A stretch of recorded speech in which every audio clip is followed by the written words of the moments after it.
I think it's fair to say that the popularization of the term mutual aid within the context of political movements stems from the book Mutual Aid, A Factor of Evolution by the anarchist communist Peter Kropotkin. The book was published in 1902, but the individual chapters were released in the literary magazine The 19th Century from 1890 to 1896. The book covers relationships of mutual aid among animals and humans in different settings and lifestyles. The book itself is focused on the nature of relationships among animals in the context of evolution rather than political praxis, which is what mutual aid is more commonly associated with. Part of Peter's motivation for writing the book and articles was his disagreement with a common sentiment around evolution at the time that still persists today. To quote Peter at length in the introduction to his book, quote, "Consequently, when my attention was drawn, later on, to the relations between Darwinism and sociology, I could agree with none of the works and pamphlets that had been written upon this important subject. They all endeavored to prove that man, owing to his higher intelligence and knowledge, may mitigate the harshness of the struggle for life between men, but they all recognized at the same time that the struggle for the means of existence of every animal against all its congeners and of every man against all other men was a, quote, law of nature. This view, however, I could not accept, because I was persuaded that to admit a pitiless inner war for life within each species, and to see that war a condition of progress, was to admit something which not only had not yet been proven, but also lacked confirmation from direct observation." And to quote Peter again in Chapter 1, "The numberless followers of Darwin reduced the notion of struggle for existence to its narrowest limits. They came to conceive the animal world as a world of perpetual struggle among half-starved individuals thirsting for one another's blood. They made modern literature resound with the war cry of woe to the vanquished, as if it were the last word of modern biology. They raised the pitiless struggle for personal advantages to the height of a biological principle which man must submit to as well, under the menace of otherwise succumbing in a world based upon mutual extermination." Peter states his disagreement with these sentiments of all against all clearly in Chapter 1. Quote, "As soon as we study animals, not in laboratories or museums only, but in the forest and in the prairie, and in the steppe and in the mountains, we at once perceive that though there is an immense amount of warfare and extermination going on amidst various species, and especially amidst various classes of animals, there is, at the same time, as much, or perhaps even more, of mutual support, mutual aid, and mutual defense amidst animals belonging to the same species, or at least to the same society. Sociability is as much a law of nature as mutual struggle. Of course, it would be extremely difficult to estimate, however roughly, the relative numerical importance of both these series of facts. But if we resort to an indirect test and ask nature, who is the fittest, those who are continually at war with each other, or those who support one another, we at once see that those animals which acquire habits of mutual aid are undoubtedly the fittest. They have more chances to survive, and they attain, in their respective classes, the highest development of intelligence and bodily organization. If the numberless facts which can be brought forward to support this view are taken into account, we may safely say that mutual aid is as much a law of animal life as mutual struggle, but that, as a factor of evolution, it most probably has a far greater importance, inasmuch as it favors the development of such habits and characters as ensure the maintenance and further development of the species, together with the greatest amount of welfare and enjoyment of life for the individual with the least waste of energy. I am giving you this context for the concept of mutual aid partly because, unfortunately, the term mutual aid is often separated or ripped away from its history, context, and meaning by people who are misusing and co-opting the term intentionally and unintentionally alike, but also to show and make use of the idea that behaviors of mutual aid can be understood as existing on a spectrum. On one end, you have mutual aid, which can be seen as, quote, animals that learn to combine so as to mutually support each other, strong and weak alike, for the welfare of the community, or acting in cooperation with others in a way that ensures the welfare of each individual and the species as a whole. And on the other end of the spectrum, you have all against all, behaviors of perpetual competition not just between different species, but within species too. Behaviors and attitudes where an animal only cares about themselves and maybe their children.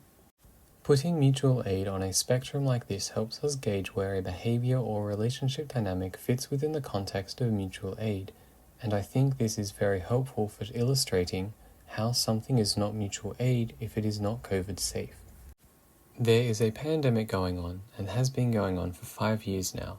Over 7 million reported deaths as of April 2025, and 19.1 to 26 million total deaths as of January 2023, and several million people at least suffering from chronic disabilities caused by COVID infections. And all of this is affecting those disadvantaged in our oppressive society disproportionately. So, within this context, let's examine what behaviours are consistent with mutual aid and which are consistent with an all-against-all mentality, although these behaviours can be related to spreading all illness generally, not just COVID. The oppressive structures of our society are, of course, the complete opposite of mutual aid, but I want to primarily focus on behaviours of individuals and relationship dynamics here. In a culture of all against all, people would not care about getting others sick. Individuals might care about getting sick themselves, but the health of others is not a part of the equations of their decision-making. People would not try to keep those vulnerable to COVID alive and healthy. They would act in ways that suit their own perceived benefits. There isn't much to talk about regarding how individuals acting in ways consistent with all against all would act, as a pandemic would not factor into their behaviour other than maybe trying not to get sick themselves. There is far more that can be discussed regarding behaviours consistent with mutual aid in the context of the current pandemic or more generally spreading disease. COVID can be spread by people who have no symptoms and before symptoms develop, so being COVID safe even when you or people around you do not seem sick is still important. Unfortunately, given the lack of COVID safety of the general community, it is a fair assumption to make that you are going to be sharing the air you breathe with someone who has COVID while in public somewhat frequently. If you get sick, you can get other people sick. If you get it, you can spread it. And if you spread it, other people can die or become disabled by it, which is not mutual aid. The spread of COVID needs to be reduced as much as possible, so respirator masks are a must. Filtering the air you breathe with one is the best way to reduce the risk of getting sick with an airborne virus, which COVID is. Nasal sprays and mouthwash are other things that one can do to reduce the risk of contracting an airborne disease from others. Vaccines are of course very important regarding reducing the spread of disease, but COVID can be caught and spread by those who are vaccinated, and while the jab does reduce the likelihood of death and disablement, it doesn't drop the chance to zero. There are also people with immune disorders that reduce their capacity to tolerate vaccines, so other methods of disease transmission reduction are necessary to engage in. Reducing exposure also means reducing the time you are sharing air with others who are not COVID safe. Even if you are doing all you can on an individual level, putting yourself in spaces that have a high risk of exposure need to be reduced to a minimum. Even if you are wearing a perfectly fitted mask, sharing a room with no ventilation with someone who is sick with COVID or another airborne virus can get you sick. Masks are unfortunately not a silver bullet for disease safety.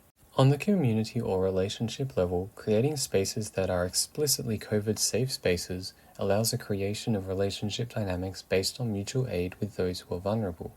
Vulnerable people, or people who are COVID-safe more broadly, have reduced access to public life given the risks involved in it, so creating spaces where mutual aid is the basis for gatherings are needed. Clean air with good ventilation and air purifiers with everyone practicing COVID-safe behaviors inside and out of the event and space are needed.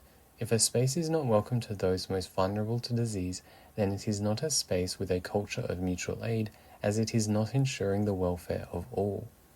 Groups of people who are not as vulnerable to COVID can aid those most at risk by helping them navigate society during this pandemic, delivering groceries, supplying masks and things, broadly, doing things that allow those most vulnerable to reduce the amount of time they need to interact with the all-for-all culture of our present society would be relationships based on mutual aid that can be done now.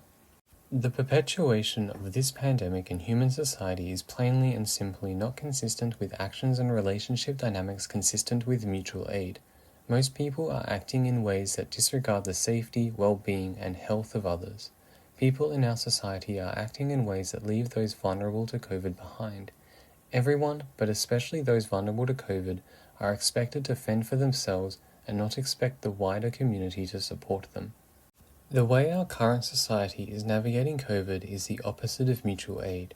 In fact, with everyone getting sick with it and more people dying and becoming disabled every day, people are acting in ways that can be described as mutual harm or mutual extermination. Most are acting in ways that harm themselves and others for the greater bad of everyone. The typical actions and relationship dynamics around COVID are on the complete opposite end of the spectrum to mutual aid. Every person who is not COVID safe is an active participant in perpetuating the COVID pandemic in our society. They get COVID, they spread it, the people they spread it to spread it, and that repeats until someone gets it and dies. These are behaviours consistent with all against all, mutual extermination. It is quite depressing for me to see people saying that they are engaging in mutual aid while not being COVID safe. It is not mutual aid if it isn't trying to keep everyone alive. This is not a complicated thing, it's quite simple. It's not mutual aid if it's not COVID safe.